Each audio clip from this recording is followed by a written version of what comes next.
The air in my parents' dining room in Crestwood always felt suffocating, thick with unspoken resentments. That evening, it was practically unbreathable.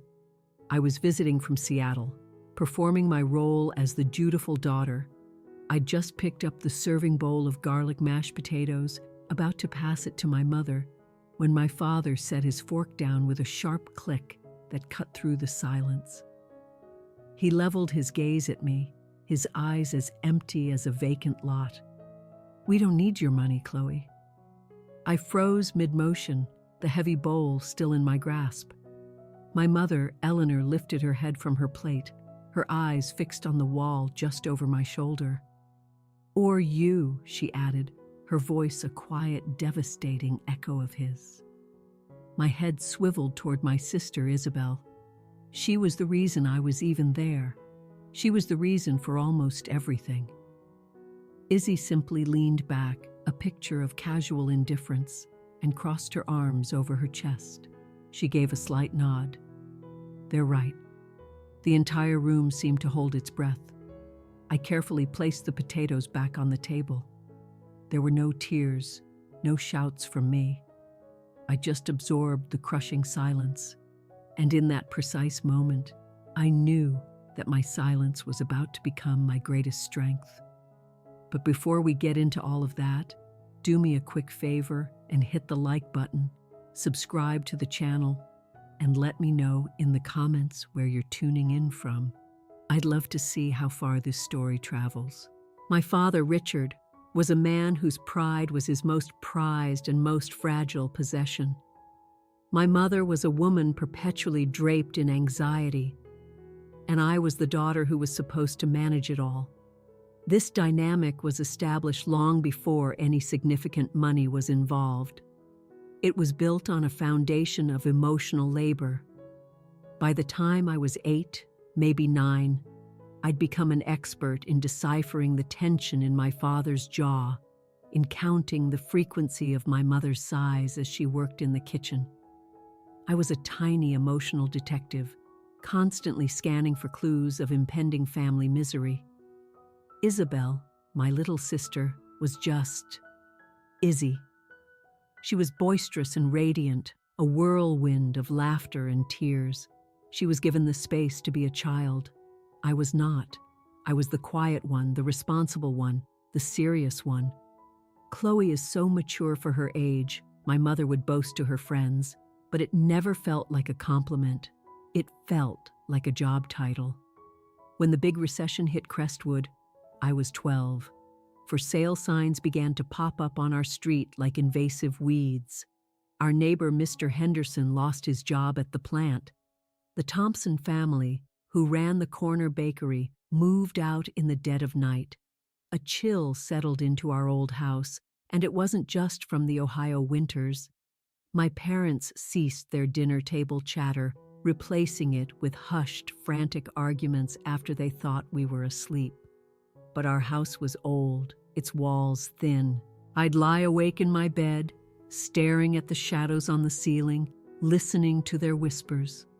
They weren't whispers of affection, but of pure fear. Foreclosure. The second mortgage.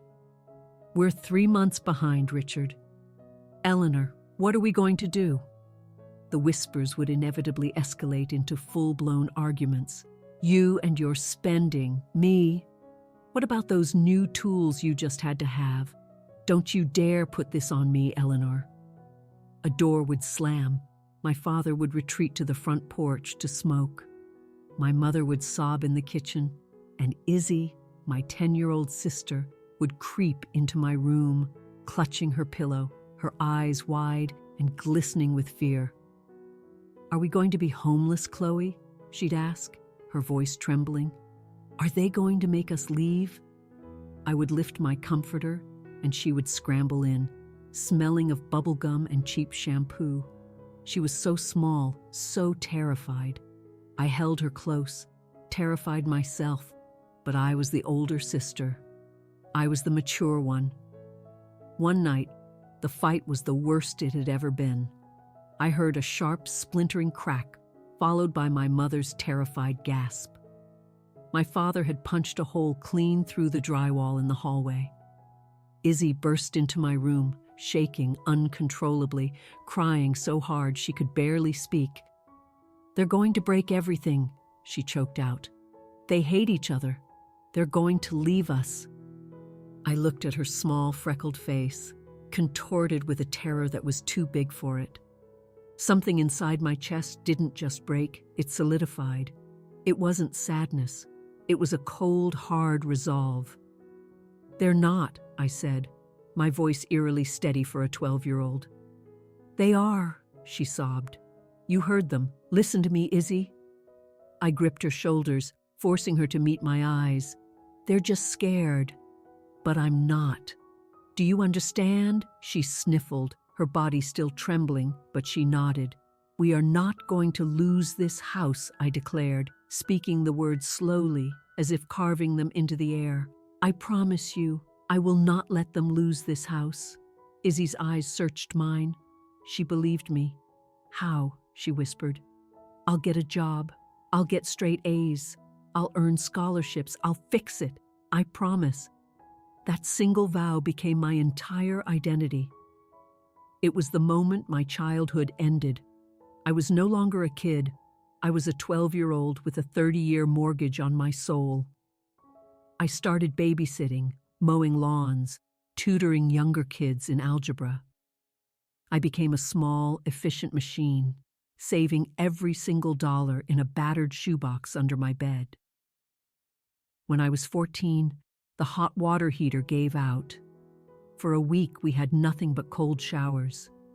My parents fought endlessly about whether to put the repair on a credit card. I finally went to my room, pulled out the shoebox, which now held $182. I walked into the kitchen where my mother sat with her head in her hands, and my father stared out the window, his back rigid. I placed the box on the table between them. "What's this?" my mother asked, her voice tired.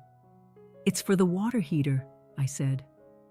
My father turned around. He looked from the box to my face, and his expression was a painful mixture of shame and something else I couldn't quite place then. Relief. He didn't say, "No, Chloe, that's your money. You're just a kid." He didn't say, "We can't take this from you."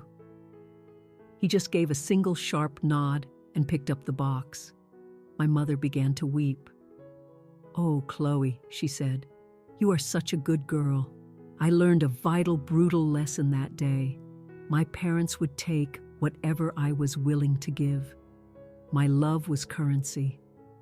Being the good girl meant shouldering the burdens they refused to carry. Izzy was just thrilled to have hot water again. She never questioned where the money came from. I was the structural support of that house, the hidden beam in the attic, the concrete in the foundation. They just lived their lives inside, never once considering how I was holding them all up, never wondering if I was cracking under the strain. I was simply there, solid, quiet, expected. The pattern was set. At 12 years old, my life's work had begun. Save them, save Izzy, save the house. It was a promise I would keep, and a promise that would eventually shatter me. I left Crestwood, Ohio on a full scholarship to a university in Seattle. My suitcase was bursting at the seams, but the weight I was leaving behind was infinitely heavier. I was torn between a profound sense of guilt and an exhilarating taste of freedom. At the Greyhound station, my mother cried, holding me in a suffocating embrace. "Write to us every week," she pleaded. "Don't you forget about us." My father just shook my hand. "Do good," he instructed. "Don't waste this opportunity." Izzy, by then a lanky teenager, gave me a quick, distracted hug, her eyes already darting toward her friends waiting in a nearby car. "Send me pics of the Space Needle," she called out. I boarded the bus and watched Crestwood shrink in the rearview mirror, vowing to build a life that was entirely my own. Seattle was another universe. It was vibrant and fast-paced, filled with people who knew nothing of my family's quiet desperation. I could be anyone I wanted. I chose to be Chloe, not Chloe the fixer. I majored in computer science and fell in love. Code was logical. Code was just. If you wrote a command correctly, it executed. If not, it failed. There were no hidden resentments, no whispered arguments, no slammed doors. A bug was simply a problem to be solved. You located it, you fixed it, and it didn't cry or punch a hole in the wall. I measured my newfound stability in lines of elegant code, my success in my GPA. I graduated with top honors and landed a fantastic job at a major tech firm in the city. My life was finally mine. But my escape was an illusion. It was just a longer leash. The calls began about 6 months after I started my job. It was my mother. "Chloe, honey, I'm so glad I caught you." Her voice had that high-pitched, tight quality I knew all too well. The worry voice. "Hi, Mom. Is everything okay?" "Oh, it's fine. It's just your father's truck, the transmission. Well, it's shot." I waited, knowing what was coming. The silence stretched. "He can't get to work, Chloe. He's going to lose his job." "What about his savings?" I asked, though I already knew the answer. "Oh, honey, you know, after we had to replace the furnace last winter." I closed my eyes.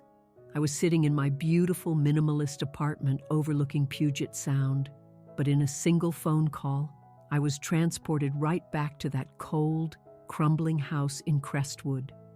"How much?" I asked, my voice flat. $3,200, she whispered, as if the amount was a shameful secret. It was shameful, but the shame wasn't hers. It was mine. Shame that this was still happening. Shame that I felt a hot flash of anger. Shame that I was going to do it anyway. "Okay, Mom," I said, my voice devoid of emotion. "I'll wire it." The relief in her voice was almost a physical force through the phone. "Oh, Chloe, you're a lifesaver, a literal angel. What would we do without you?"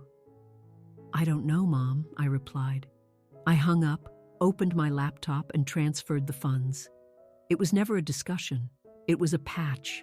I was a software engineer, constantly patching the buggy code of my family's life. This became the new routine. "Chloe, the property taxes are due." Click, send.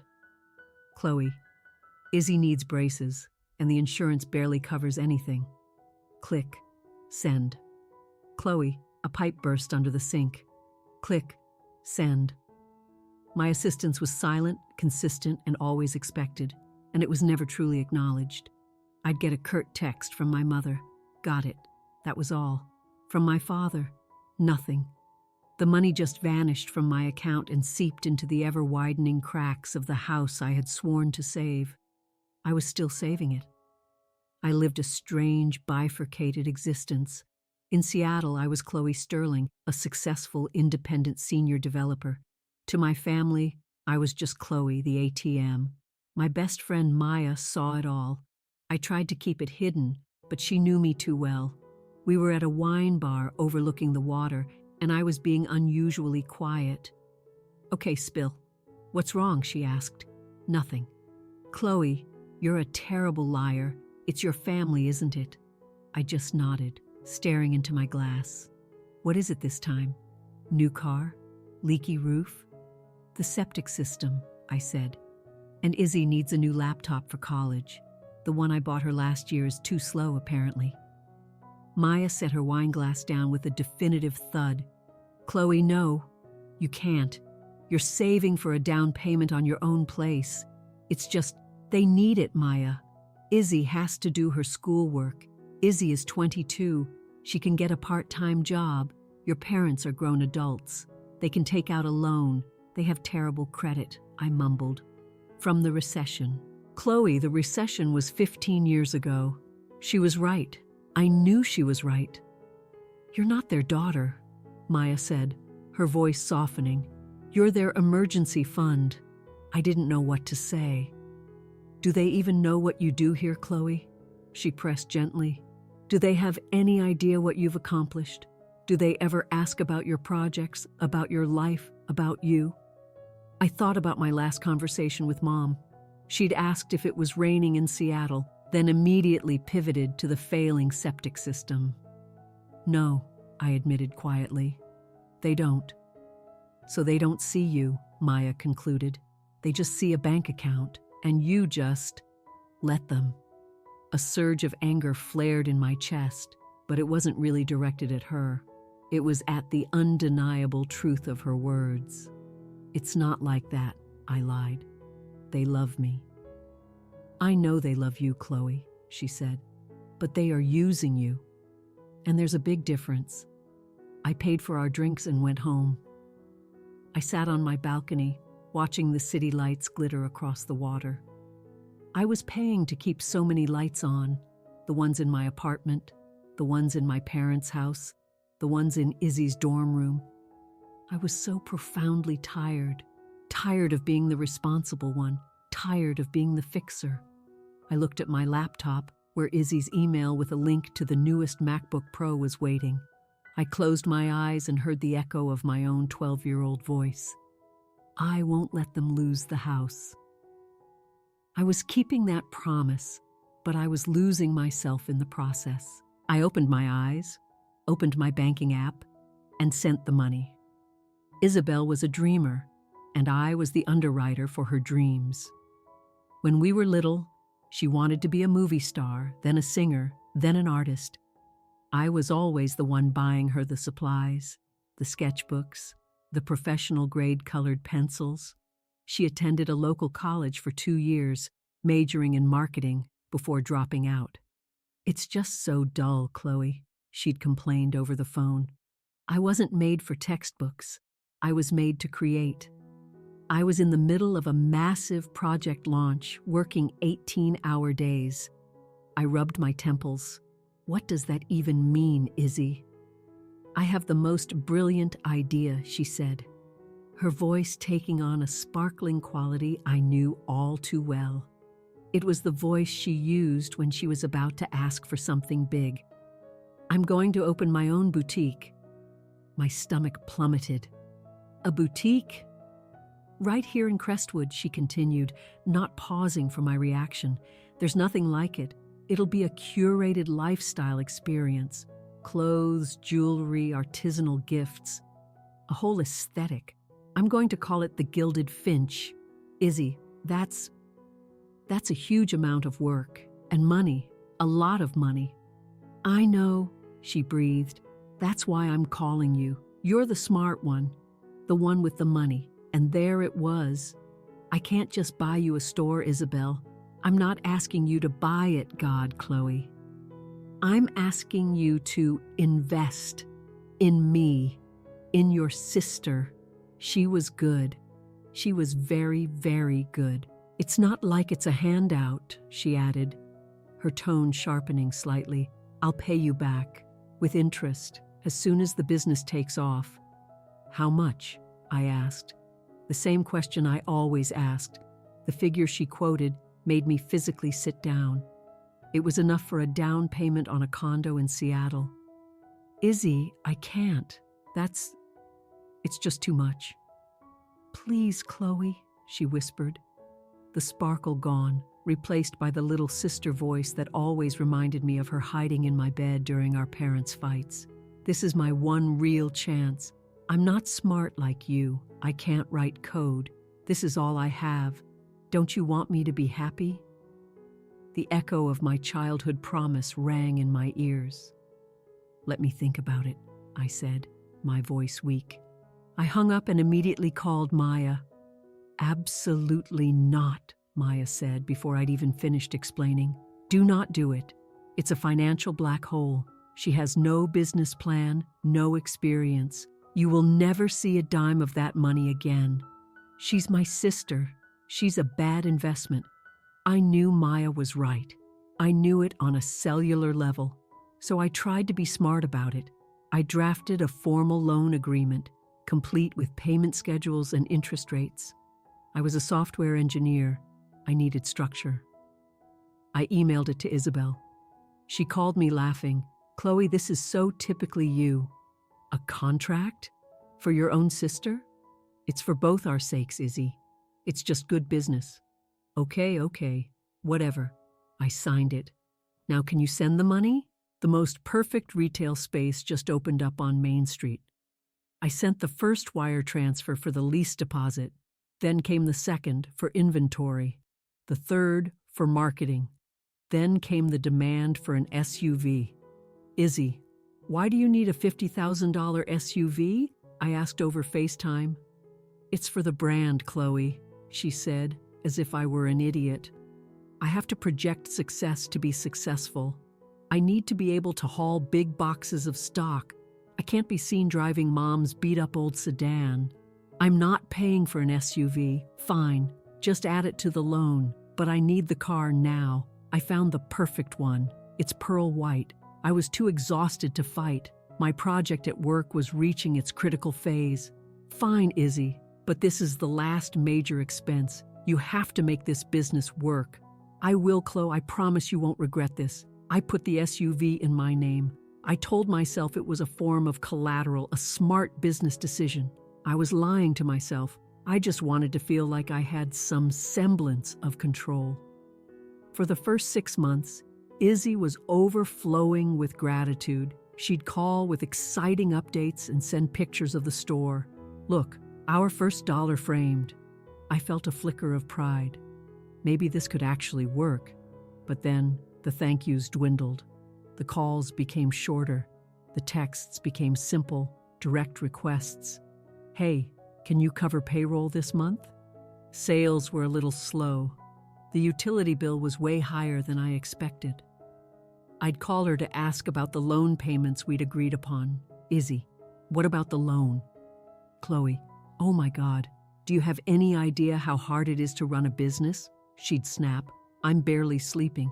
I can't believe you're hounding me about this right now. I'll pay you when I can. Then she'd hang up. Soon after, Leo Vance entered the picture.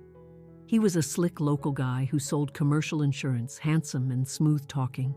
He was completely captivated by the idea of the Gilded Finch, and even more by the idea of Isabel Sterling, the successful, self-made entrepreneur. Izzy's Instagram presence exploded. It was all pictures of her posing in the store, self-made boss babe, Crestwood entrepreneur, pictures of her and Leo, power couple, pictures of her driving the pearl white SUV, my ride. I would scroll through the images, my thumb hovering over the store I'd paid for, the designer clothes I'd funded, the vehicle registered in my name. One day, she posted a particularly long caption. It's been 1 year since I took a huge leap of faith and built this dream from the ground up. So many people told me I couldn't do it. So many people doubted me. But I believed in myself. I put in the blood, sweat, and tears, and I did it all by myself. I read it 3 times. Built this dream from the ground up, all by myself. My heart started pounding in my chest. It wasn't anger. It was a cold, numbing shock. I typed a comment. Congratulations, it looks amazing. She replied an hour later with a single word. Thanks. I called her. It went straight to voicemail. I texted her. Izzy, that Instagram post. Can we talk? She texted back. Busy RN. What's up? I wrote. The post said you built it all by yourself from nothing. The 3 little dots appeared, indicating she was typing. Then they vanished. A new message arrived. It's just an expression, Chloe. God, don't be so literal. It's for the brand. People love a good struggle story. I stared at her words. It's for the brand. I hadn't just given her money. I had given her my story to rewrite. And in her version, I didn't exist. I was the nothing she had come from. My support had become a one-way lifeline. I was the oxygen tank, and she was telling everyone she had taught herself to breathe underwater. I had a major project at work fail spectacularly. I was in the office until 2 a.m., devastated. I just wanted to talk to my sister. I called her. She picked up, her voice laced with annoyance. Hello? Hey, Izzy, you busy? Yeah, kinda. Leo and I are in the middle of a movie. What's wrong? I had a really awful day at work. I just kind of needed to hear your voice." There was a brief silence. "Oh, that's nice," she said, her tone completely distracted. "Hey, listen, Leo's waiting. Is this about money? Because I really can't talk about money right now." "No," I said, my voice small. "It's not about money." "Okay, cool. Well, feel better. I'll text you later." She hung up. I sat alone in the dark of my office. My project, my job, my feelings, none of it registered as real to her. The only thing that made me real was the click of the send button on my bank's website. I was the sister she couldn't stop using. She never did text me later. I flew home to Crestwood a few months later after a cryptic call from Izzy. "Chloe, you have to come home. We're having a big family dinner. We have news." Her voice was high and unnaturally bright. "What news?" I asked, exhausted. I was in the middle of a critical code review. "I can't tell you. It's a surprise. Just get here. Mom's making her pot roast." I sighed. "Izzy, I don't know if I can. Please, Chloe, it's important. It's for me. It's for me." The unofficial family motto. So, I went. I booked the flight, took 2 days off work I couldn't afford to miss, and drove the familiar highway from Columbus to Crestwood with a knot of dread in my stomach. I didn't want to be there. I checked into a hotel on the outskirts of town first. I couldn't bear the thought of staying in my childhood bedroom anymore. I needed a door with a lock that only I had a key to. I drove to my parents' house, the same house I was still patching together from 2,000 miles away. The paint was chipping on the porch railing. I made a mental note. I'd have to send Dad money for a painter. I knocked. The door flew open to reveal my mother, her smile stretched a little too wide, a little too bright. It didn't reach her eyes. "Chloe, you're here. Wonderful." She gave me a quick, stiff hug that smelled of hairspray. My father was right behind her. "Chloe, good to see you."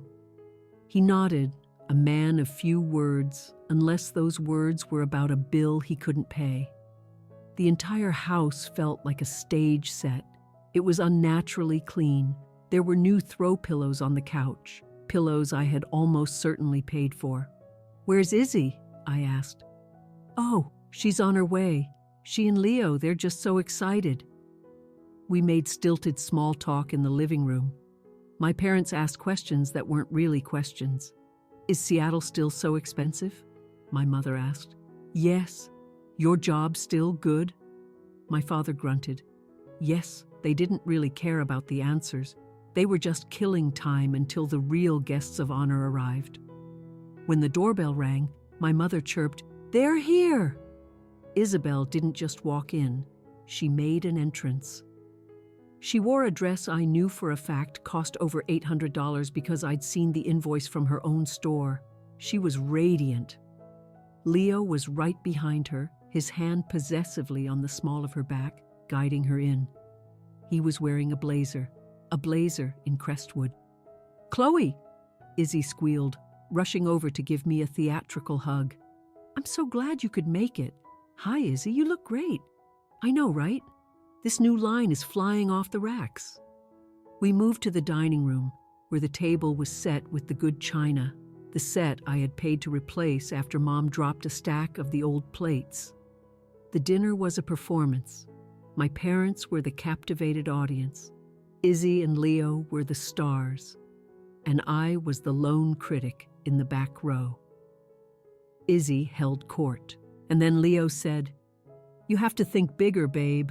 And I was like, "I know, so we're looking at expanding, maybe a second location in Cleveland." My fork paused halfway to my mouth. "Expanding?" I asked. "Izzy, I thought you were still just trying to break even." Izzy let out a high, tinkling laugh. "Oh, Chloe," she said, glancing at Leo as if sharing a private joke at my expense. "Always so practical. You can't be practical in this business. You have to be bold." "She's a natural, Chloe. Leo chimed in, his voice as smooth as polished stone. This one, she's got killer instincts. I've never seen anything like it. Built this whole thing from nothing, you know. Just pure grit. I looked at Izzy. She was smiling, nodding along, letting him say it. From nothing. My mother added her praise. It's just incredible, Isabel. What you've managed to build all by yourself. We are just so proud. It was hard work, Mom, Izzy said, dabbing her lips with a cloth napkin. There were moments I didn't think I'd make it, but I pulled myself up by my own bootstraps. She looked directly at me then, her eyes shining with a defiant challenge. Say something. I dare you. I said nothing. I just stared at her. I looked at my mother, at my father. They were all beaming at her, their self-made hero, the girl who built an empire from nothing. A coldness spread through my veins. I felt dizzy. I had paid for the napkin she was holding. I had paid for the chair she was sitting on. I had paid for the $800 dress she was wearing. I had paid for the food on our plates. I had paid for the roof over all our heads. I had paid for the SUV she drove here in. I had paid for her entire so-called empire. And I was the nothing. I was the nothing she had built it from. They hadn't just used me. They had erased me. They had collectively written a new family history, one where I wasn't the foundation. I wasn't even a footnote. I was just a visitor, a practical, boring visitor from Seattle. The conversation shifted to the big news. Leo and I, "Well, we're getting married," Isabel announced. My mother shrieked with delight. My father clapped Leo on the back. "Welcome to the family, son." I just sat there numb. "Chloe," Izzy said, her voice sharp, "aren't you going to congratulate us?" "Congratulations," I managed, my voice sounding distant and strange. "And I want a big wedding," Izzy declared, "a huge one, at that new vineyard venue outside of town." "Oh, honey, that place is so expensive," my mother fretted. "It's fine," Izzy said, waving a dismissive hand. She glanced at me, a quick, knowing smile playing on her lips. "We'll figure it out." I knew exactly what that meant. "Chloe, we'll figure it out." The meal was winding down, the air thick with lies and false joy. It was suffocating me. My mother started to clear the plates. "Chloe, honey, can you pass the last of the potatoes?" I looked at the bowl in the center of the table. I picked it up. It felt heavy. I looked at my family, my smiling, expectant mother, my content father, my sister, the self-made bride-to-be. I was holding the bowl, but I was holding everything. I had been holding everything for 20 years.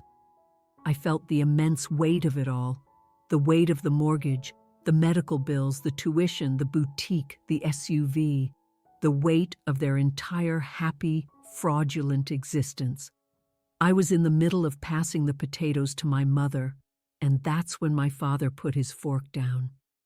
I drove. I don't remember the exact roads I took, only the feeling of my hands strangling the steering wheel, my knuckles stark white. The streetlights of Crestwood smeared into yellow blurs as a cold November rain began to fall. The words from the dinner table were a relentless loop in my head. "We don't need your money," or "you, they're right." My father's flat tone, my mother's quiet confirmation, my sister's casual dismissal. They were a team. It had been rehearsed. This wasn't a spontaneous argument. It was a formal declaration. A press conference for a family of 3. I finally reached the hotel, a new, soulless chain building by the highway. The lobby was painfully bright. The girl at the front desk gave me a practiced smile. I tried to return it, but my face felt frozen. "Good evening," she chirped. "Good evening," I replied. My voice sounded surprisingly normal. I got to my room, 312. I slid the key card, The light flashed green, and I pushed the door open into a dark, cold space that smelled of industrial-grade carpet cleaner. It was perfect. It was exactly how I felt inside. I didn't turn on the overhead light. I just walked to the window and stared out at the endless stream of cars on the highway, a river of red taillights and white headlights, all of them going somewhere. I was going nowhere. I was a 33-year-old woman in a generic hotel room in her hometown, and I had just been fired. Fired from my lifelong unpaid job as a daughter and a sister. I shed my jacket and my nice dinner clothes, the costume I wore to play the part of Chloe, the successful daughter. I put on the stiff, scratchy hotel bathrobe. I sat on the edge of the bed in the heavy silence. It was louder than the argument I should have had. Why didn't I scream? Why didn't I throw that bowl of potatoes against the wall? Why didn't I demand to know if the money they didn't need included the mortgage payment I'd made last month, or the capital for the boutique she built from nothing, or the payments for the SUV she'd driven to dinner? I hadn't said a single word. I had just listened because the 12-year-old girl inside me was still in charge, the girl who learned that silence was safer, that her job was to absorb the blows. Then I picked up my phone, a text from Maya sent hours ago. "How's the family dinner? Don't let them eat you alive." I couldn't answer her yet. I opened Instagram, a purely reflexive habit. And there she was, Isabel. She'd posted just an hour ago, right after I'd left. It was a picture of her and Leo at the dinner table, my own half-eaten plate visible in the background.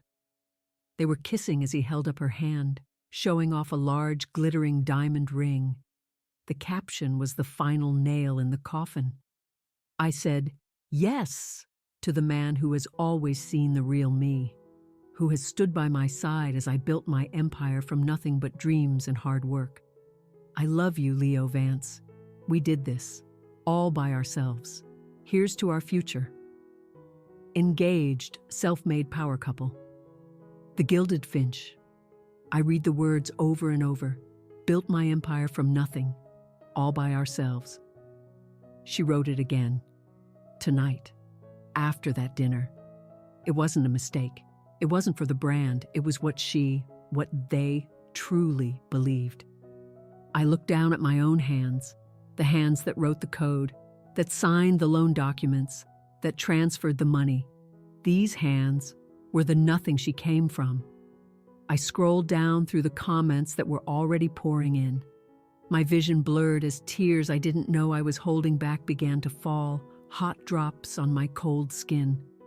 "OMG, Izzy, congrats. You deserve all the happiness. You worked so hard for this.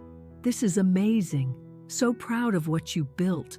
Crestwood's one girl boss. You did it all on your own. An inspiration. Self-made. All on your own. Built." The words were like hammer blows, methodically erasing me from existence. This wasn't just a rejection. It was a complete erasure. You have to erase the bank to believe you're rich on your own merits. You have to erase the foundation to believe you grew tall by yourself. I was the scaffolding they had used to construct their pretty false lives, and now that the building was up, they were kicking the scaffolding down. They didn't want the construction crew at the housewarming party. "We don't need your money. Or you." It all clicked into place. The dinner wasn't for me. The surprise wasn't the engagement. The surprise was my own execution. They had to cut me loose before the next phase. The big wedding, the business expansion. I didn't fit into their new, bigger, self-made narrative. I was the inconvenient truth. A truth they had to discard. A truth I had paid for. A new feeling began to crystallize inside me. It wasn't sadness. Sadness is a soft, warm blanket, and I was far beyond that. This was cold. It was a sharp, perfect, diamond-hard clarity. It felt as if I'd been living in a dense fog my entire life, and a hurricane had just blown it all away. I saw them for who they really were. My mother, so weak she would rather let her daughter be a bank than confront her husband's failures. My father, his pride so shattered that he had to despise the person who saved him from his own shame. And my sister, my little sister, Izzy. She wasn't just a dreamer, she was a user, a parasite dressed in boutique clothing. And I was the fool who kept a promise made to a terrified 10-year-old girl in the dark. We won't lose the house. I had saved the house, and in doing so, I had lost everything else. Or maybe I never had it in the first place. I was just a utility, like the electricity or the water. And tonight, they had simply informed me they were switching providers. I sat in that dark hotel room for a long time. The tears stopped, the shaking ceased. My breathing grew slow and even. The cold clarity wasn't a bad feeling, it was a powerful feeling. It was the feeling of finally, truly knowing. My phone buzzed with a new text. It was from Izzy. "You left so fast. Are you mad?" "Hope you're not mad." "It was just a weird night. Anyway, sleep tight. Big day tomorrow." The stunning, breathtaking nerve of it. She thought I was just mad. She had no idea what she had just unleashed. She had no idea what I was about to do. I didn't reply to her. I texted Maya. "You were right." Her reply was instantaneous. "Chloe, what happened? What's wrong?" My fingers were steady as I typed. "They erased me. Tonight. All of them." "What does that mean?" "What did they say?"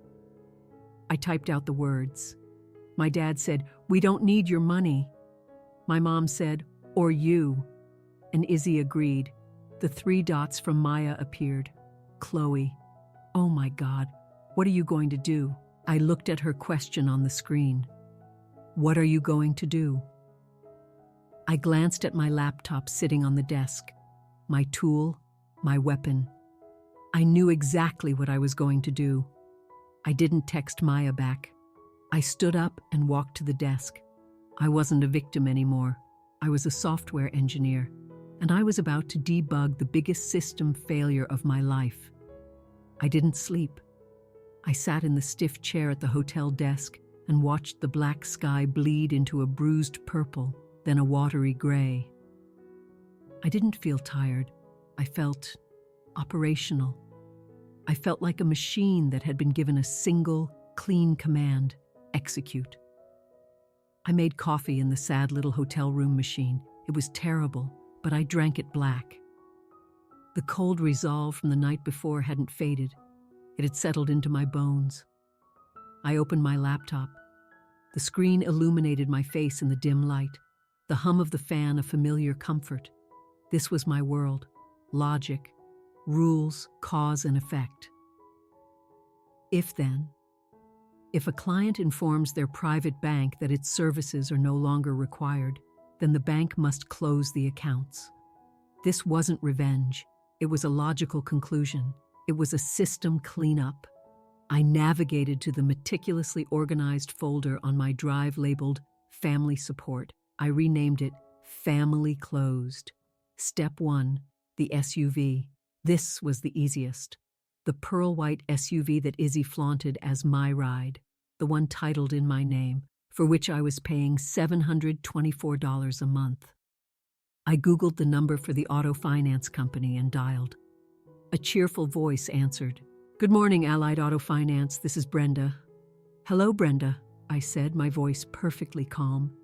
"My name is Chloe Sterling. I need to discuss my account." I provided the account number. "Thank you, Ms. Sterling. And the vehicle is a 2024 white SUV, is that correct?" "Yes, it is." "And I see you're current on all your payments. In fact, you're paid 1 month ahead. How can I help you today?" "I am surrendering the vehicle," I stated. There was a short pause. "Surrendering? Ma'am, do you mean a voluntary repossession?" "Yes, but you're not behind on your payments. I understand that. I am the primary owner, and I am terminating the agreement. I no longer want the vehicle." "Okay, well, we can Do you know the vehicle's current location? Yes, it's at 124 Willow Creek Drive in Crestwood, Ohio. The co-borrower, Isabel Sterling, has it. So you'd like us to dispatch a team to pick it up? Brenda sounded utterly confused. This wasn't in her script. Yes, as soon as possible. Today, if you can manage it. Today, ma'am? I'm not sure we can move that quickly. Brenda, I have been a flawless customer for 2 years, I said, my voice hardening slightly. I am not asking, I am instructing. I am the legal owner, and I am surrendering my property. Please send a truck. I will hold while you schedule it. There was a long silence, filled with the sound of her frantic typing. Okay, Miss Sterling, she said, her tone shifting to one of deference. I see a retrieval team in the Columbus area. They can be there by 11 a.m. Excellent. Please confirm with me by text once the vehicle has been secured. Your concern is the vehicle, which I own and am returning to you. Do not contact the co-borrower. Contact me only. Yes, ma'am, I understand. I will mark the account for immediate retrieval. Thank you, Brenda. I hung up. One line of code deleted. Step 2. The business. The Gilded Finch. This was more intricate. I was the entire financial architecture of that empire. I was the lease guarantor, the utility account holder, the line of credit. I opened my online banking portal and went to my scheduled payments. It was a long list. 2. Crestwood Commercial Realty. Amount, $4,800. Date, November 20th. This was the boutique's rent, due in 2 days. I clicked Cancel Payment. Are you sure? Yes. 2. Artisan Brands Collective. Amount, $8,500.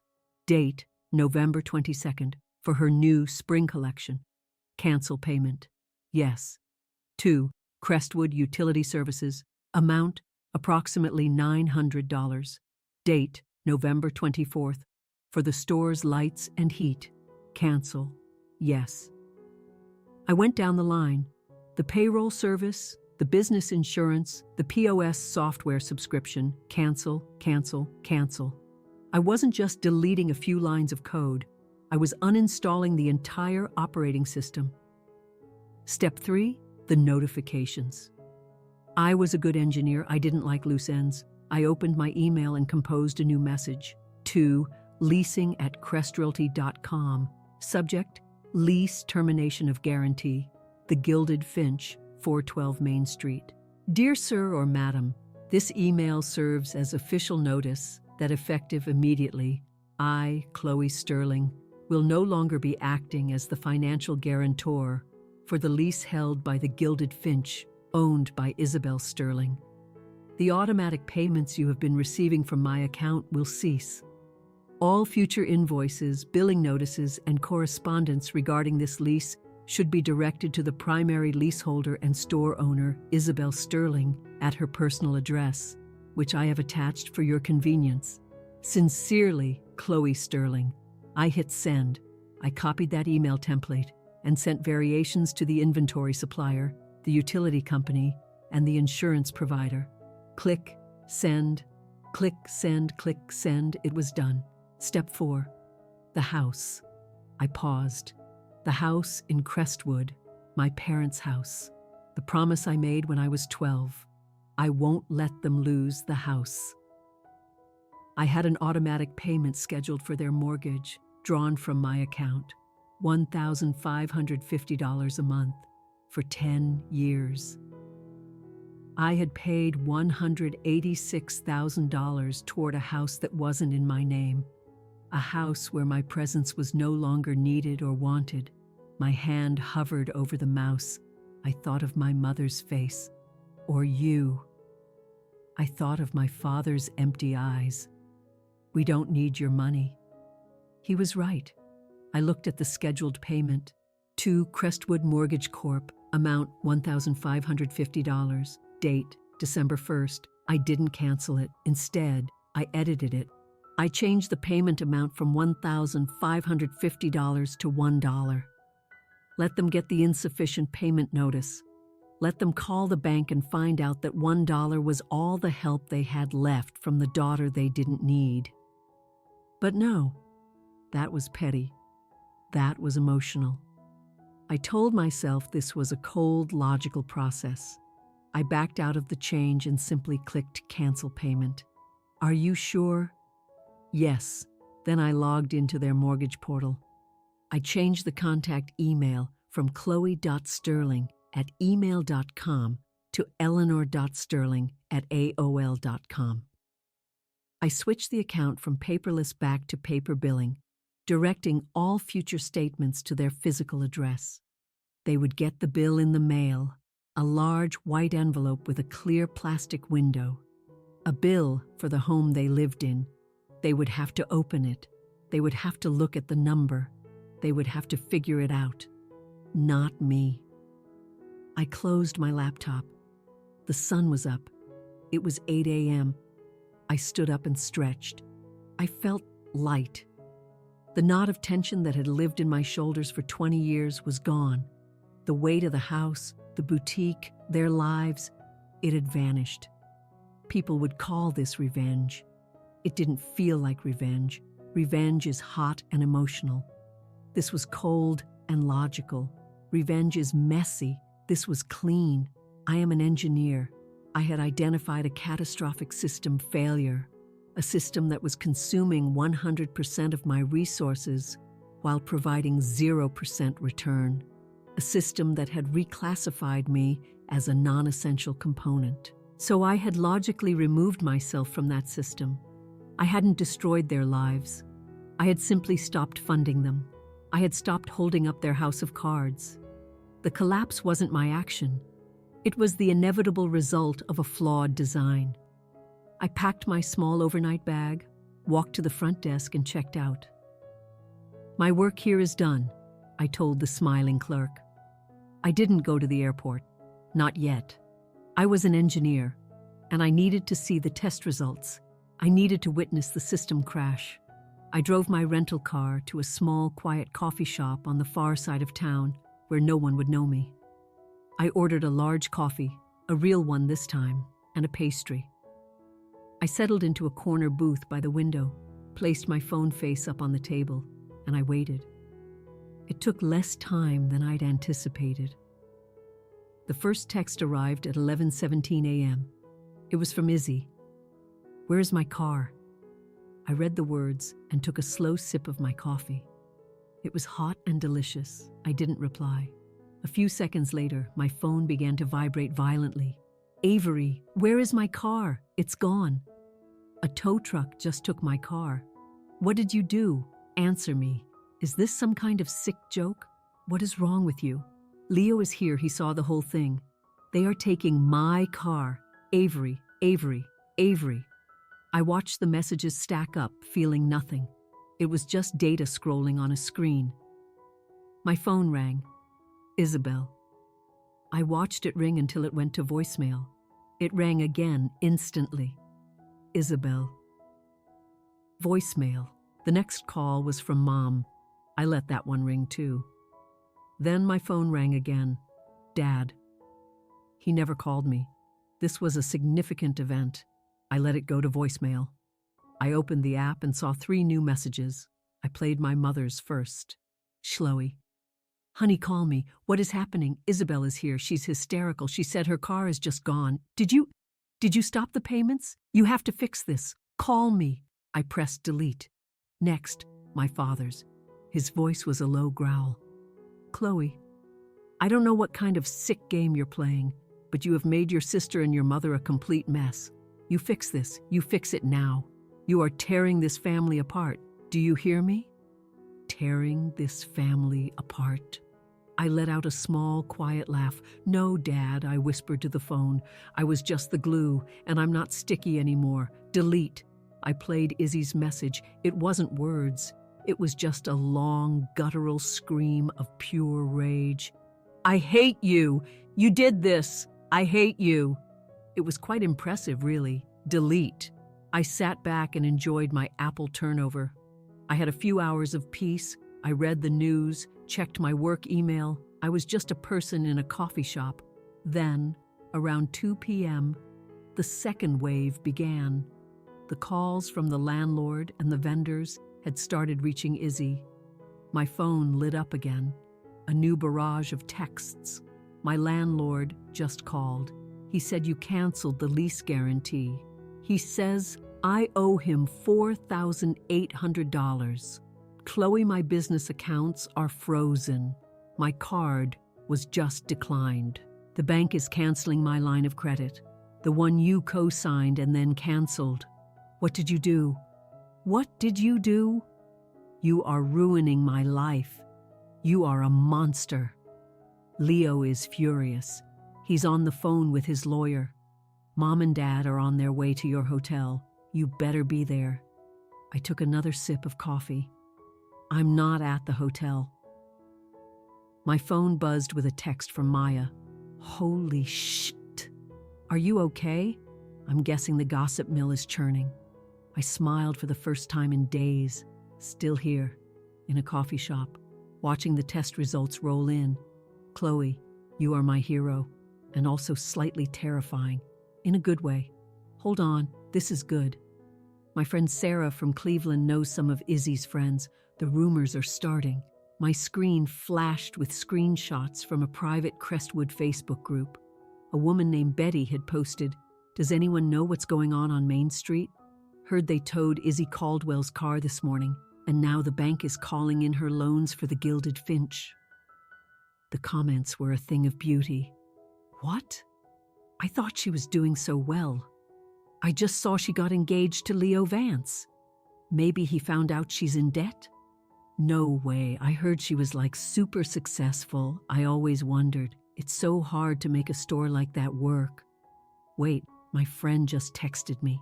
She said Izzy's rich sister from Seattle was paying for everything. Really? The computer genius one? I thought Izzy was self-made. That's what she always says on Instagram. I read the words, savoring them. Self-made. The carefully constructed myth was beginning to crumble in real time. Maya sent another screenshot, a text from Leo Vance's own cousin. Don't tell anyone, but Leo is losing his mind. He's at the store with Izzy, and she's having a full-on meltdown. Apparently, her sister was funding the entire business. The store, the car, her apartment, everything. And the sister just cut her off. Leo thinks Izzy lied to him about all of it.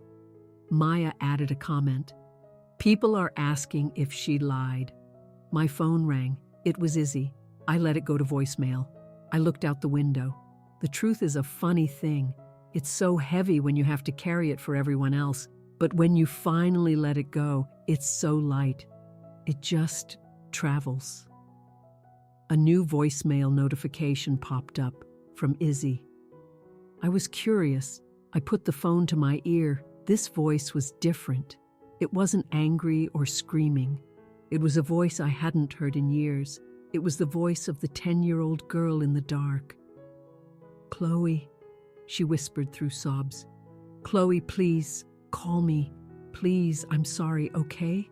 I'm sorry. I don't know what I did, but I'm sorry. Just fix it, please. You can fix this. You always fix everything. Just call the car company. Call the landlord. Tell them it was a mistake, that you were mad. I'll pay you back. I promise this time. I promise. Chloe, please. Leo he's just looking at me. Please, Chloe, fix it. I'm your sister. The message ended. I sat there, my hand on the phone. You always fix it. I'm your sister. I almost felt it. The old, familiar pull of guilt. The weight settling back onto my shoulders. The girl who carries the house. I thought about that 10-year-old girl. And then I thought about the 12-year-old girl. The one who sacrificed her entire life for that promise. The one who was still inside me crying. Who was going to fix things for her? I took a deep breath, stood up, and put my phone in my pocket. I wasn't going to fix it. I was going to the store. I was going to say goodbye. I drove to Main Street as the late afternoon sky turned a bruised gray. I parked my rental across the street from the Gilded Finch. I just sat there for a moment, looking at the store. The elegant script on the sign that I'd paid a designer for. The window display of artfully distressed jeans and cashmere sweaters that I'd bought. The lights inside that were on because of an electricity bill I had, until recently, paid. I could see agitated shadows moving inside. The closed sign was hanging crookedly in the door. I got out of the car. I felt strangely calm, like a surgeon checking on a patient after a difficult but necessary amputation. I crossed the street, my footsteps clicking on the pavement. I was wearing my Seattle armor, dark jeans, a black blazer, a simple gray t-shirt. I was Avery Caldwell, the engineer. I reached the door and pulled the handle. A cheerful little bell jangled, a stupidly happy sound in the thick, toxic air of the shop. The place was a mess, not the merchandise, but the energy. Izzy was behind the cash wrap, her face a pale, blotchy mask, her eyes red and swollen. She looked shattered. She was just staring at the wall. Leo was gone. She looked up as the bell rang, and when her eyes focused on me, I saw a look of pure, black hatred. "You," she whispered, her voice a raw scrape. "You came back. I'm here to say goodbye, Izzy," I said quietly. "Goodbye?" She laughed, a horrible, sharp sound. She stood up and started walking toward me. You monster. I'm not a monster, Izzy." "You are," she screamed. "You're a cold, heartless, jealous thing. You couldn't stand that I was happy, that I was successful, that I had Leo, that I built something all by myself." "You didn't build it yourself, Izzy," I said, my voice unwavering. "But that's not why I'm here. Where's Leo?" Her face crumpled as if I'd struck her. "He left," she whimpered. "He left. He said I lied to him. He said I was a fraud." Her eyes filled with fresh tears. "He said he was getting calls from his father from the bank, asking if he knew I was broke. I'm not. He left me, Chloe. He took the ring back. He said he couldn't be with a liar." She looked up at me, her face contorting with rage again. "And it's all your fault. It's my fault that you lied?" I asked. "I didn't lie," she shrieked. "It was for the brand. It was a story." You were supposed to be the silent partner." "I was," I said. "I was silent for 20 years. "You came here to gloat," she accused, backing away toward the safety of her counter. "You came to see the damage you did." "What did I do, Izzy?" I asked, taking a step further into the store. "Tell me. What did I do? You took my car. You canceled my lease. You ruined my engagement. You ruined my life." She grabbed the heavy barcode scanner from the counter and hurled it at me. I didn't flinch, just tilted my head slightly. It flew past my ear and crashed into a rack of silk blouses, clattering to the floor. The silence that followed was thick and terrible. "I didn't ruin you, Izzy," I said, my voice calm and steady. "I just stopped holding you up." She looked at me confused. "What?" "I just let go," I explained. "I've been holding all of this up, this store, the house, you, Mom, Dad. I've been holding it all, and I just let go." I walked over to the rack, picked up the cracked scanner, and placed it gently on the counter. "This," I said, gesturing to the silent store, the angry landlord, the missing car, the missing fiancé. "This isn't what I did to you, Izzy. This is what was always here, underneath. This is the truth. This is what your life looks like without me." The hate and anger drained from her face, leaving behind a hollow, terrified emptiness. She was that 10-year-old girl again. What am I supposed to do?" she whispered. "Mom's at home. She won't get out of bed. Dad went to the bank to try to get a loan. They laughed at him. What do I do, Chloe? Please fix it." There it was, the refrain of my life. Please, fix it. I looked at my little sister, and for the first time, I didn't see the girl I had to save. I saw a stranger who had hurt me, used me, and erased me. I walked to the door and put my hand on the handle. "Why?" she whispered, her voice tiny. "Why, Chloe? I'm your sister." I turned and looked her right in the eye. "You told me nobody needed me." She looked confused. At dinner, I clarified. "You, Mom, and Dad. You said it. They're right. You told me nobody needed my money and nobody needed me." I opened the door, the little bell jangling one last time. "I'm just taking you at your word, Izzy. For once, I finally believed you." I stepped out onto the sidewalk and didn't look back, leaving her there in the ruins of the empire she had finally, truly built all by herself. I got in my rental car and started the engine.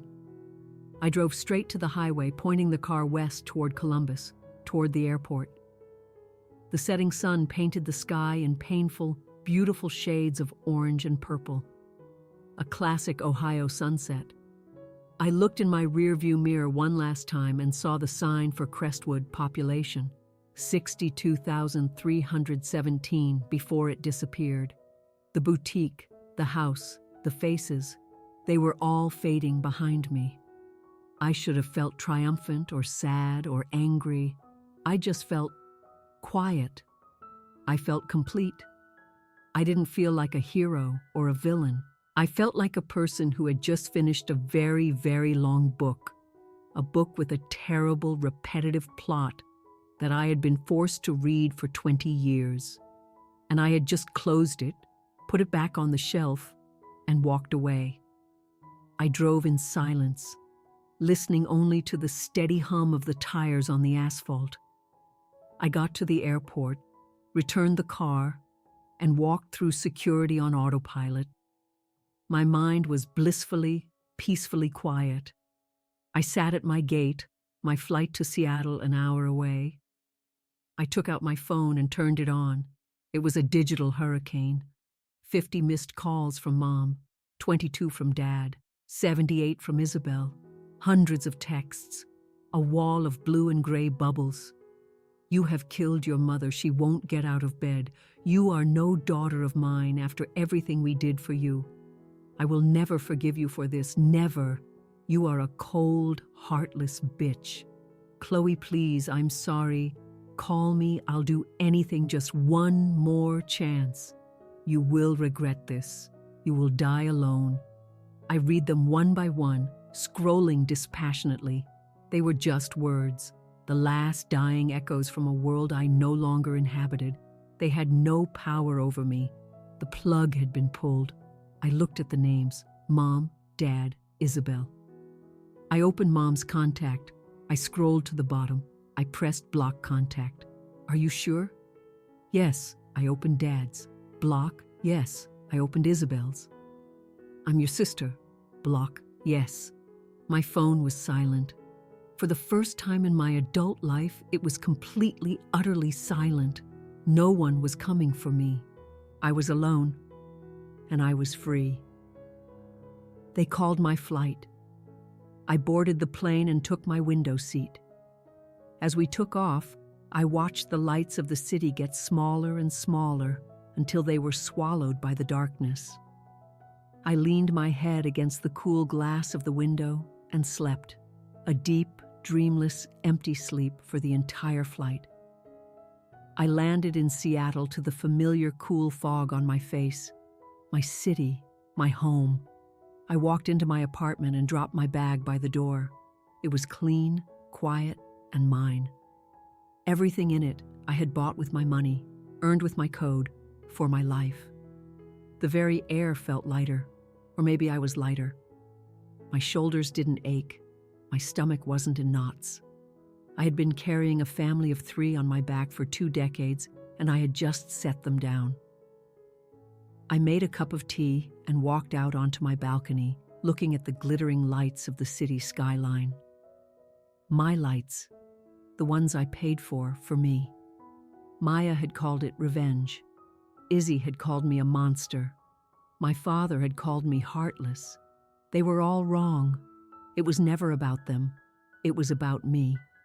It was about the 12-year-old girl who made a promise in the dark, a promise to save everyone else. And I had finally broken that promise so that I could save her, so that I could save myself. I whispered it out loud to the night air. Boundaries aren't revenge. They aren't walls to keep other people out. They are the foundations you build to keep yourself safe. They are the proof that finally I had chosen myself. My phone was quiet. My heart was quiet. My life was quiet. And it was the most beautiful sound I had ever heard.